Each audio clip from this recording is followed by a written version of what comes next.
parteneri, membri, susținători și prieteni JCI.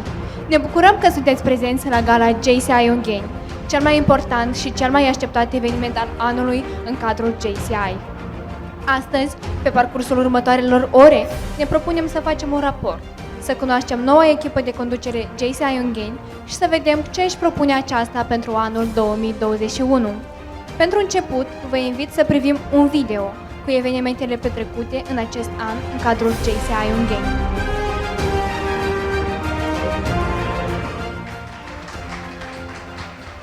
Când vin la gala JCI anuală, am o senzație foarte plăcută, o așteptare de ceva extraordinar, de ceva absolut distinct. De ce? Pentru că eu cred că chiar nici voi nu vă dați seama câtă energie pozitivă emanați voi, acum când sunteți toți aici împreună într-o sală.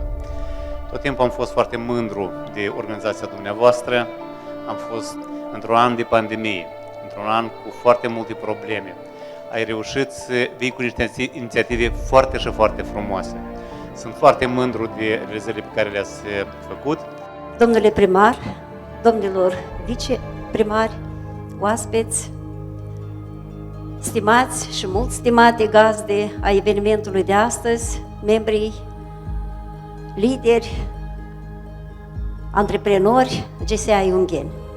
Sunt de fiecare dată foarte bucuroasă să vin la evenimentele dumneavoastră, fiindcă ne dați un ton așa de activism civic extraordinar. Sunteți, în general, fiecare în parte, deosebiți și extraordinari. Anul 2020, într-adevăr, a fost bogat în evenimente la care am avut posibilitate să particip, dar vreau să spun că am observat, poate din culise, toate activitățile și acțiunile desfășurate în raionul nostru. Proiectele care le-ați implementat sunt foarte diverse și interesante. Dragi prieteni, stimați oaspeți, parteneri, în acest an, încă o dată m-am convins că JCI tot mai mult și mai mult este prezent în viața ungheniului, unghenenilor, prin ceea ce facem. Desigur, acest lucru mă face să fiu foarte mândru, că să fii într-o așa o echipă frumoasă, puternică și mare, care, din câte văd eu astăzi, se înnoiește cu noi fețe frumoase. În sfârșit să avem un președinte frumos. Și tot e că 6 ani așteptăm un președinte frumos, e că cineva a bătut mătănii.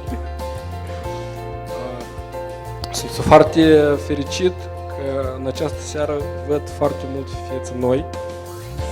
Cu siguranță persoanele noi vin cu idei noi, evenimente noi, iar noi cei care suntem nu vechi, să spunem așa, dinozauri, da? O să facem tot posibil ca să vă ajutăm cu sfatul ca să aveți nevoie. Bună seara, de fapt, la toată lumea bună, frumoasă, calitativă, profesionistă și, cum au spus antevorbitorii mei, sunteți aici pătra cea mai de calitate.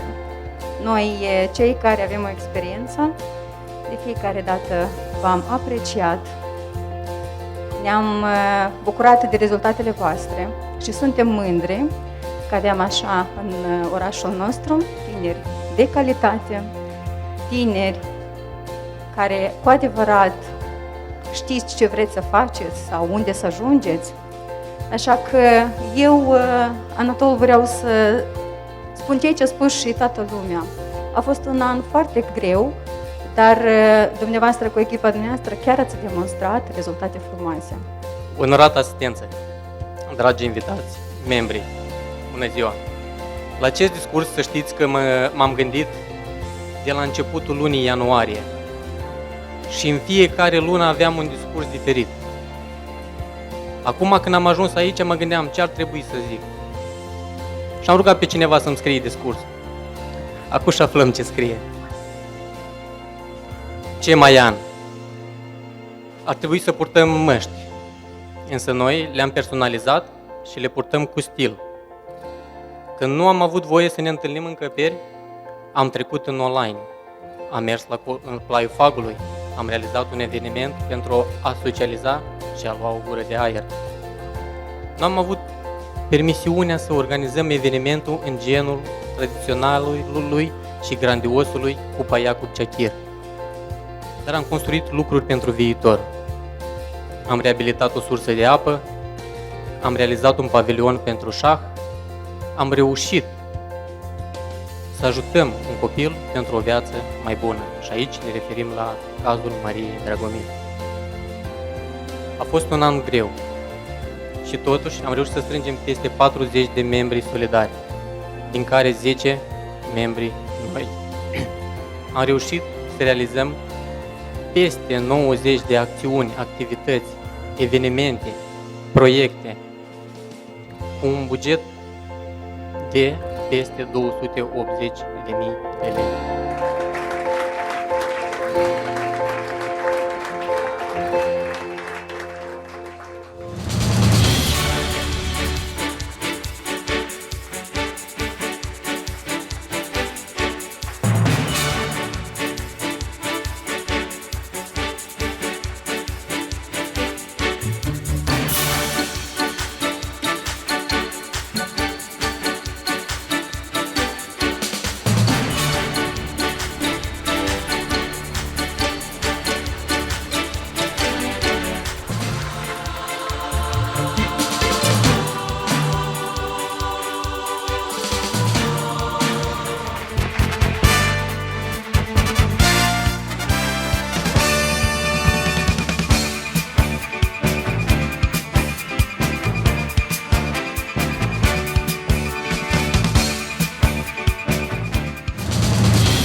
Îmi place să mă aflu între voi, îmi place să fiu legat cumva prin evenimente de voi. Sunteți oameni deosebiți, fiecare în parte. A rămas la mine în suflet, în inimă, cu ceva frumos. Și vreau să vă mulțumesc pentru aceste clipe frumoase care le-am trăit în anul care a fost. GCI Young Games devine cea mai puternică organizație GCI din lume. Am deosebită plăcere de a oferi titlul de senator GCI Ungheni domnului Dionisie Cernovski.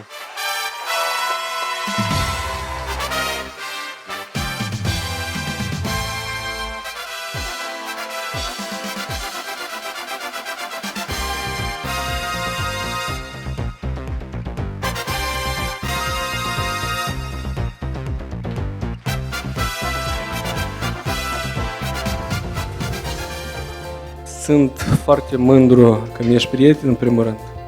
Sunt foarte mândru că n-am dat greș atunci când cumva m-am gândit cu un an, 2 ani în urmă că orice funcție, orice ce tu vei deveni în viață nu te va schimba. Și eu mă bucur că n-am dat greș și până la urmă a rămas acel din poză. Mai rele poze n-am avut, aveam mai rele cu eu, pentru că până la urmă noi toți cunoaștem o persoană veselă, bună la inimă și mereu cu dispoziție. Este încă o persoană care cel puțin, de fapt gata, și-a luat premiile, încă o persoană nu și-a luat premiul. Această persoană, practic, după mine, a dat dovadă de, cum am spus, de o responsabilitate enormă. La fel și premiul l-am gândit unul hazliu, l-am numit super coordonator și se atribuie domnului președinte Anatoliu Plăticu.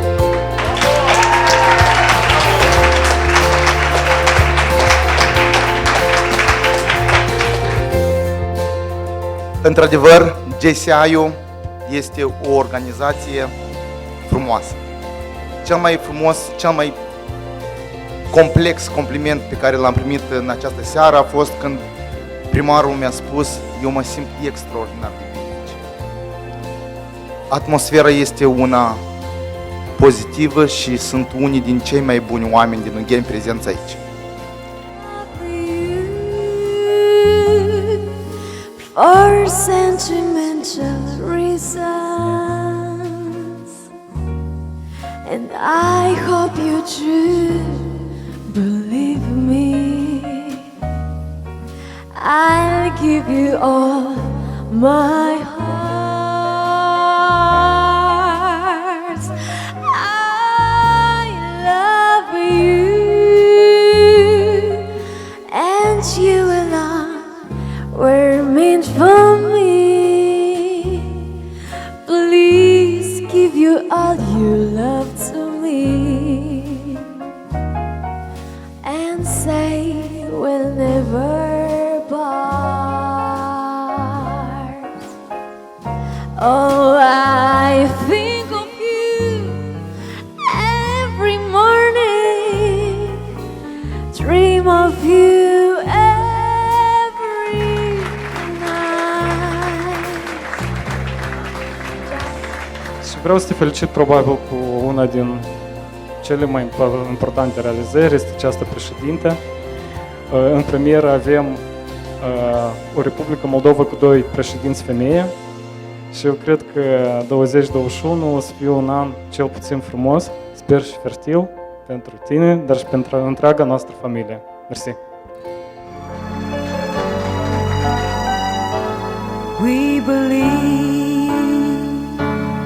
that fate in God gives meaning and purpose to human life, that the brotherhood of man transcends the sovereignty of nations, that economic justice can best be won by free men through free enterprise, that government should be of laws rather than of man.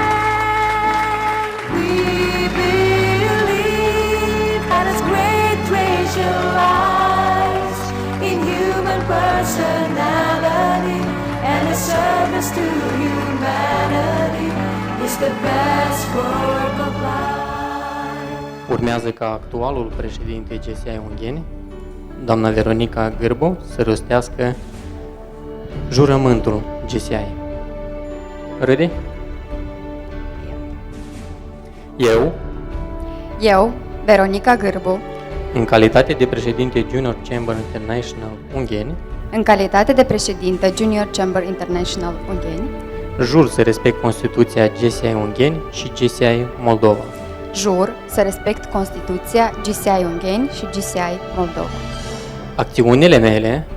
Acțiunile mele vor fi ghidate de principiile nobile și democratice ale GSI.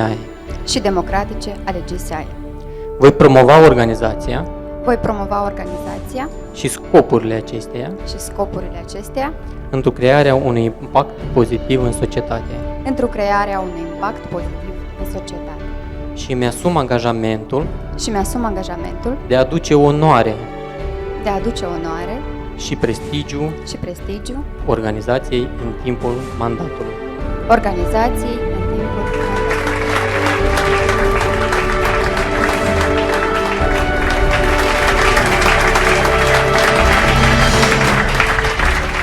Vreau să mulțumesc tuturor celor care ne-au adus laude și cuvinte frumoase organizației, nu mie personal, care este aportul adus în comunitatea noastră.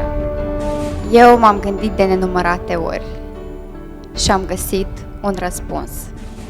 L-am găsit abia atunci când am aderat în această comunitate frumoasă cum este GCI. Vă rog să aplaudați!